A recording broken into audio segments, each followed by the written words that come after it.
Les allocations familiales vont-elles être réduites pour les ménages les plus favorisés ? C'est le grand sujet depuis qu'on vous en a parlé hier matin sur Europe 1. Axel de Tarlé, les députés socialistes veulent moduler les allocs en fonction des revenus.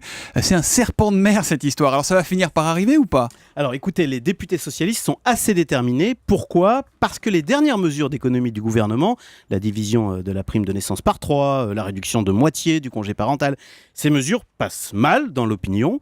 D'où cette idée, à la place de ces mesures, de s'attaquer aux allocations familiales des plus riches. Puisqu'aujourd'hui, vous savez que vous soyez millionnaire ou smicard, les allocations familiales sont les mêmes pour tout le monde. C'est 129 € pour 2 enfants.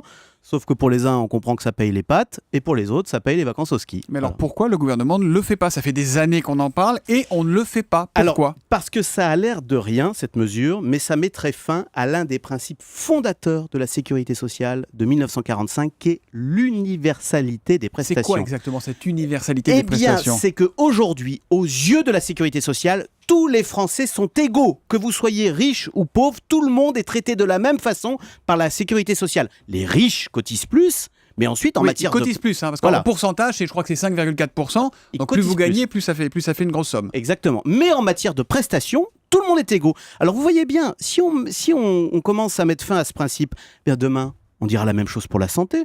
Oh, après tout, les riches, ils peuvent bien payer pour leurs médicaments et ils peuvent bien payer pour la note du médecin. Et puis ensuite, on dira la même chose pour l'école. Oh, après tout, les riches, ils peuvent bien payer pour leurs frais de scolarité. Donc vous voyez, si on met fin à ce principe d'universalité, le risque, c'est de se retrouver avec une sécurité sociale, non plus pour tous, mais qui deviendrait un filet de sécurité réservé aux plus pauvres, les riches, eux, se débrouillant avec des assurances privées. Et ce que je décris, c'est exactement la situation des États-Unis avec le Medicaid. Donc vous voyez, attention, ça n'a l'air de rien, ça a l'air très théorique cette histoire, mais il ne faudrait pas tuer notre sécurité sociale pour tous, qui traite de façon égale, et c'est sa force, les riches et les pauvres. Et puis c'est toujours la question de la définition des riches, évidemment, où on met le curseur, parce que les très riches n'ont pas de soucis. Ceux qui seraient dans les classes moyennes, il n'y a plus d'alloc, c'est beaucoup plus compliqué, évidemment.